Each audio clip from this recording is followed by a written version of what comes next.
Bienvenidos, amigos y amigas, a Historia con el Móvil. Mi nombre es Juan Jesús Pleguezuelo, soy profesor de Historia de Instituto y estoy realizando esta serie de audio especialmente dirigida a estudiantes de secundario y bachillerato, aunque también va a todas esas personas que disfrutan del conocimiento, que disfrutan preguntándose ¿y esto por qué así? ¿Y esto por qué así?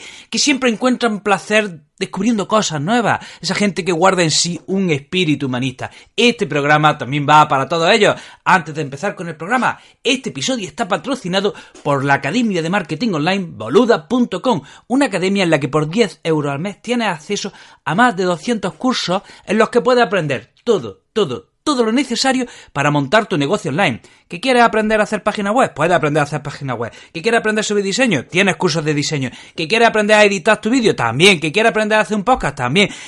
Todo lo necesario. Y lo interesante es que cada semana publican un curso nuevo de 10 lecciones.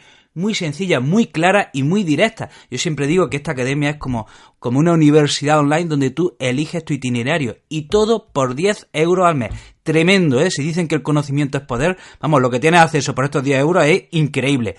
Bueno, qué tema tan interesante. Vamos a hablar del renacimiento urbano en la plena Edad Media. Miren, decía Aristóteles que el hombre es un animal político. ¿Qué quería decir? Bueno, pues que el hábitat natural del hombre es la ciudad.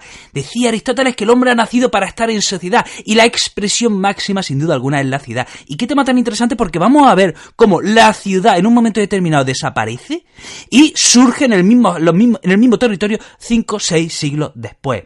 En la Alta Edad Media, a la caída del Imperio Romano de Occidente, se produce un proceso de ruralización en Europa. Las ciudades desaparecen, la sociedad se ruraliza, vuelve al campo a vivir.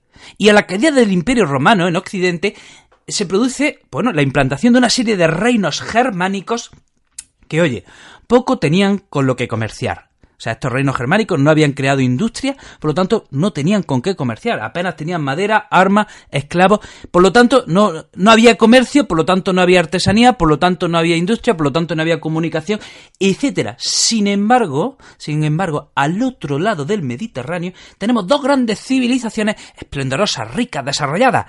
¿De quién estamos hablando? Muy bien, estamos hablando de la civilización islámica y bizantina, que sí tenían industrias y sí podían comerciar, por lo tanto sus caminos, eran transitados, sí había comunicación, etcétera, etcétera. Entonces, sucede, ya hemos dicho, ¿no?, que cae el Imperio Romano en el año 476 y en Europa Occidental desaparecen las ciudades. La sociedad se ruraliza. Sin embargo, en el siglo XI, casi por arte de magia, ¡tachán!, renacen las ciudades. ¿Por qué? ¿Qué sucede para que en Europa haya un renacer urbano? ¿Qué sucede para que la gente que estaba en el campo diga, ay, pues no, vámonos a la ciudad? Bueno, pues lo vamos a ver, miren. Sucede que en el campo había habido una mejora de las técnicas de producción. El campo empieza a producir una cosecha más abundante. Digamos que hay dos tipos de agricultura. Tenemos la agricultura de subsistencia, esa agricultura en la que el campesino trabaja aquello que se va a comer, pero también tenemos una agricultura, digamos, comercial o industrial, aquella en la que el campesino produce un excedente. De manera que si hay una cosecha abundante, el campesino tiene para comer él, pero también tiene además para comerciar. Entonces, ¿qué pasa? En el siglo XI hay un renacer de las ciudades. Esto viene precedido de una mejora de las técnicas de producción en el campo que hace que en la agricultura haya un excedente. Y si hay un excedente, se puede comerciar con ese excedente. Y además se puede intercambiar por productos. Y si intercambia la cosecha por productos, esos productos hay que realizarlos, de manera que estás reactivando la artesanía. Entonces, repito, si hay un excedente en la agricultura, se puede comerciar con ese excedente. Y ese excedente se puede intercambiar por productos que alguien tiene que realizar, es decir, un artesano. De manera que hay una reactivación del comercio y hay una reactivación de la artesanía. Y esto es una cosa que siempre se la intento explicar a mis alumnos para que quede muy clara. El comercio y la artesanía siempre tiene lugar en las ciudades. ¿De acuerdo? Esos son los espacios donde ocurre el comercio y ocurre la artesanía. No puede haber comercio en mitad de la montaña. No puede haber comercio en un lugar aislado. No puede haber comercio en un lugar donde no haya seres humanos o donde haya pocos seres humanos. Hay comercio donde haya mucha gente y hay artesanía también donde hay comercio. Es decir, artesanía y comercio se dan en las ciudades. Comentemos brevemente por qué hay un aumento de la producción en el campo. Bueno, pues porque hay una mejora de las técnicas de cultivo. Por ejemplo, se empieza a usar el arado normando, y este arado lo que hacía era airear mejor la tierra y removerla mejor. Por ejemplo, se empieza a usar la rotación trienal. Hasta entonces, una parcela se dividía en dos, y una parte de esa parcela descansaba un año, se cultivaba la otra, y así. Sin embargo, lo que se hace ahora es, una parcela se divide en 3 partes, ¿de acuerdo? Y entonces ahora ya solo descansa un tercio de la parcela. Bueno, pues así se produce un aumento de la producción. También se utiliza la collera, que era un collar que se le ponía al animal, en este caso al caballo, que iba muy bien unido al arado, y así el caballo podía tirar mejor del arado. Se empiezan a utilizar las herraduras de metal, se empiezan a usar materiales hechos de metal para cortar mejor la cosecha, para recoger mejor la cosecha, se empieza a utilizar el molino de agua, etcétera, etcétera, etcétera. Entonces, hemos dicho que en el siglo XI hay un renacer de las ciudades. Por un lado tenemos las ciudades antiguas, ¿vale?, que habían sido casi abandonadas. Bueno, pues esas ciudades antiguas, esos núcleos urbanos, se revitalizan. Y luego tenemos las ciudades nuevas. ¿Qué sucede? Volvamos a lo anterior. Hemos dicho que hay un excedente de producción en el campo. Ese excedente hay que venderlo, hay que intercambiarlo, hay que comerciar con ese excedente. Entonces se empiezan a crear mercados en los que poder comerciar con ese excedente. ¿Dónde se colocan esos mercados? Pues esos mercados se colocan, por ejemplo, pues a las afueras de un castillo, a las afueras de un monasterio, en un cruce de camino, en un puerto, ¿no? Entonces esos mercados van, pues ya digo, al lado de un castillo, al lado de un monasterio, en un cruce de camino, ¿vale? Muy bien, perfecto. ¿Qué pasa? Que junto a esos mercados, ¿de acuerdo?, se van concentrando artesanos que tienen que realizar productos y los comerciantes que van comerciando con ese excedente agrícola. Bien, entonces, ¿qué hacen? Esos artesanos y esos comerciantes empiezan a vivir en esos mercados y empiezan a construirse casas en esos mercados y empiezan a construirse barrios de artesanos y comerciantes. Barrios de artesanos y comerciantes que, oye, les ponen su muralla, ¿de acuerdo? Porque todavía son tiempos de mucha inseguridad, Esos barrios hay que amurallarlos y se les llama con el siguiente nombre. ¿Cómo se le llama a estos barrios? Venga, dímelo. Muy bien, burgos. Se le llama burgo. Burgo, esto es una palabra del latín antiguo, que a su vez lo cogen de la lengua germánica, que viene a significar algo así como torre o fortaleza. ¿De acuerdo? Entonces, estos burgos son barrios amurallados de artesanos y comerciantes. ¿Qué pasa? Que con el tiempo a estos barrios de artesanos y comerciantes, oye, le ponen una iglesia, le ponen ya un mercado estable, le ponen un ayuntamiento, le ponen un tal...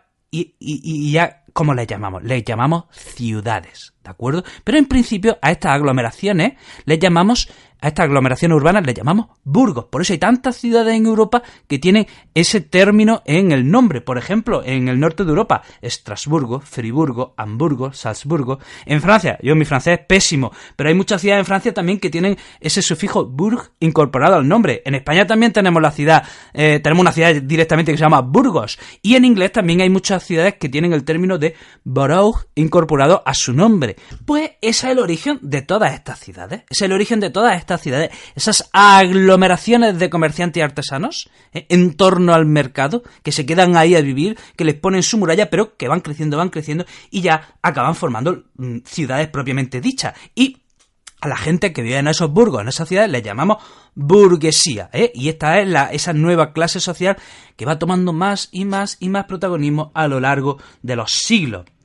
Y hay que decir que esas ciudades, pues ya van cumpliendo un objetivo. Unas ciudades se acaban convirtiendo en la sede de un obispado, o acaban siendo un gran centro económico, un gran centro cultural, un gran centro religioso. Y los espacios de esas ciudades, pues ya lo hemos comentado. Cada una de esas ciudades pues tenía que tener su mercado, su catedral, su ayuntamiento, su gremio.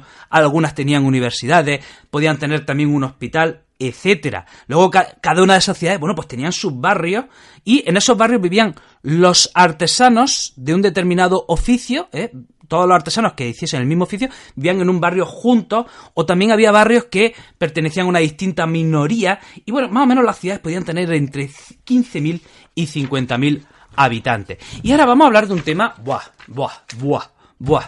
Ay, si lo entendiese. Yo esto se lo digo a mi alumno. Estas son de estas veces que cuando lo estoy dando en clase se lo digo a mi alumno. Digo, mira, si entiendes esto, tío, te doy el aprobado para todo el curso y para el año que viene y para el siguiente, porque es interesante y es muy importante. Vamos a ver, estas aglomeraciones, estos burgos, que luego ya pasan a ser ciudades propiamente dichas, ¿de quién depende? Pues hemos dicho que si ese mercado que da lugar a ese barrio de artesanos y comerciantes que luego da lugar a la ciudad, se establece al lado de un castillo, ¿de quién depende? Pues depende del señor feudal, depende del señor del castillo. O si ese mercado del que hablamos, ¿no?, se sitúa al lado de un monasterio, pues ese mercado, y que luego da lugar a ese barrio de comerciantes, de artesanos, etcétera, llamado burgo, pues ¿de quién depende? Pues depende de ese monasterio, ¿no? O a lo mejor también ese burgo depende directamente del rey, etcétera. Entonces, ¿qué pasa? Que esas aglomeraciones urbanísticas, llamadas burgos, en principio dependen o bien de señores feudales, o bien dependen de señores de la nobleza eclesiástica. Pero ¿qué pasa? Que esos comerciantes de esas ciudades cada vez ganan más dinero, cada vez son más poderosos. Esos comerciantes cada vez tienen más poder. ¿Y qué hacen? Reclaman autonomía. No quieren depender de ningún señor feudal, no quieren depender de ningún monasterio, no quieren depender del rey. Esos burgueses quieren autogestionarse, no quieren que el noble meta sus zarpas dentro de la ciudad. Así que esos burgueses, esos comerciantes, empiezan a reclamar el derecho a gobernarse a sí mismos. Y poco a poco, van consiguiéndolo. De manera que esos burgueses acaban consiguiendo el derecho ¿a través de qué? A través de cartas comunales o fueros.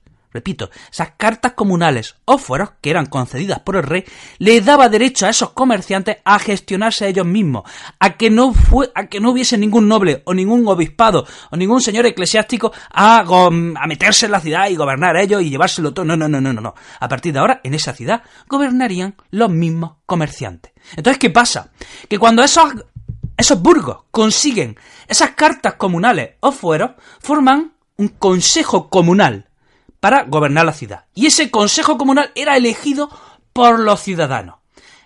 Ese consejo comunal se encargaba de recaudar impuestos y defender la ciudad. ¿Y qué es lo que hacían ese consejo comunal? De entre todos ellos, elegían a un miembro para que fuese, digamos, la cabeza visible, el poder ejecutivo, que lo llamaban alcalde. ¿Dónde estaba el consejo comunal y el alcalde? En el ayuntamiento.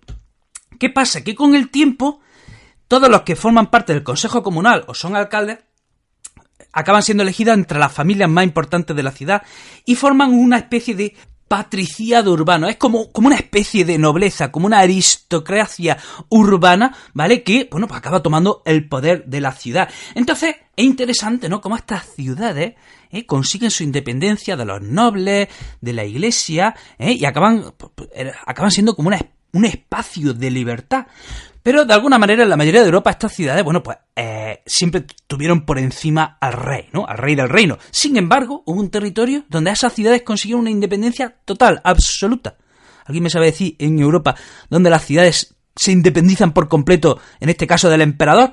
Estamos hablando de la región de Italia, ¿de acuerdo? Allí las ciudades del norte de Italia se unieron en la batalla de Legnano contra el Sacro Imperio Romano Germánico y vencieron al emperador Federico Barbarroja, y desde entonces las ciudades de Italia, ¿de acuerdo?, consiguieron la completa independencia, de manera que en el centro y en el norte de Italia tenemos ciudades-estado durante los siguientes siglos, ¿vale? Y ahí pues tuvo lugar el Renacimiento, el Barroco, etcétera.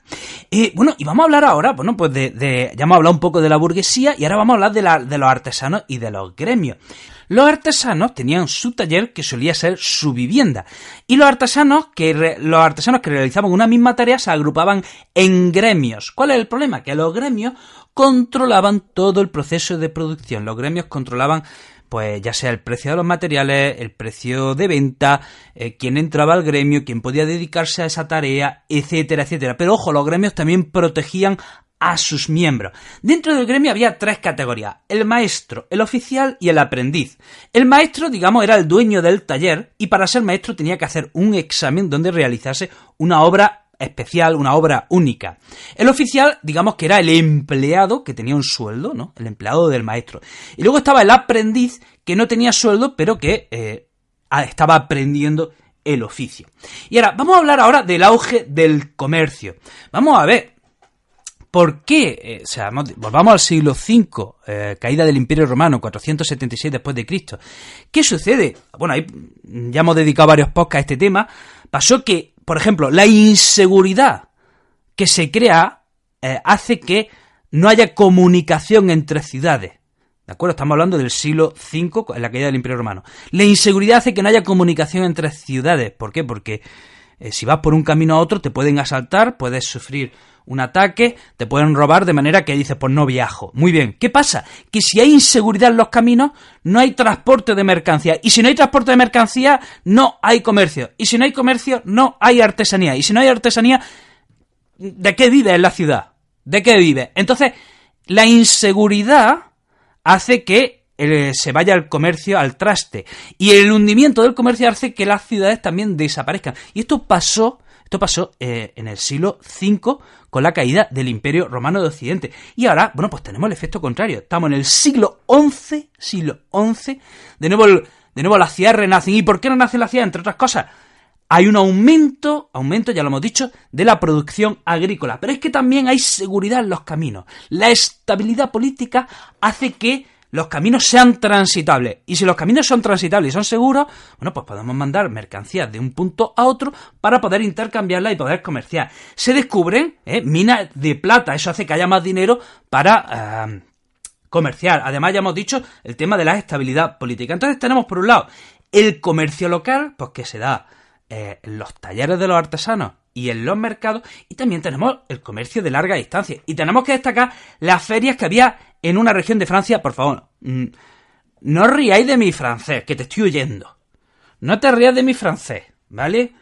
Champaña, ja. Sí, no sé francés, lo sé. Entonces, en la región de la Champaña, en Francia, había un gran mercado, una gran feria, ¿vale? Que se producía una vez al año, y en esa feria, bueno, pues iba gente de toda Europa, y especialmente había un producto que era el más preciado, que era el paño flamenco. ¿Qué pasa? Que la feria de la Champaña se hunde cuando empieza la guerra entre Francia e Inglaterra. Y ahora vamos a hablar de los núcleos comerciales más importantes. Bueno, en el Mediterráneo destacan las ciudades italianas. Tenemos que hablar de Venecia, Génova, Florencia, Pisa. Tenemos el caso de Venecia, que a lo largo del siglo X y XI se va independizando del Imperio Bizantino, y bueno, y Venecia acaba formando un gran emporio por todo el Mediterráneo, así como los genoveses. De hecho, los italianos llegaban a tener barrios en las ciudades más importantes del Mediterráneo, ya sea Jerusalén, Alejandría, Bizancio, tenían también colonias en el Mar Negro, ¿de acuerdo? Y luego por el norte de Europa tenemos ciudades como Lübeck, Hamburgo, Gante, Brujas, que se agrupan en una asociación comercial llamada el ANSA. Entonces hemos dicho que en el Mediterráneo estas ciudades, Venecia, Génova, Florencia, y en el norte de Europa pues hemos dicho que tenemos Hamburgo, Gante, Brujas, Lübeck, etcétera, agrupadas en el ANSA. Y la actividad comercial hace que haya técnicas, que haya medios de comercio que se empiezan a inventar o a reactivar. Por ejemplo, la moneda. Ahora ya se empieza a utilizar, en lugar de intercambiar un producto por otro, de nuevo empieza a usarse la moneda que no se usaba desde la antigüedad. Se empieza a utilizar las letras de cambio. Nace el concepto de banquero, ¿de acuerdo? Y todo eso es lo que hace que se facilita el comercio de larga distancia. Y ahora vamos a hablar del fin del mundo y del apocalipsis que ocurrió en 1348. Vamos a hablar de cómo se terminó el mundo en este año.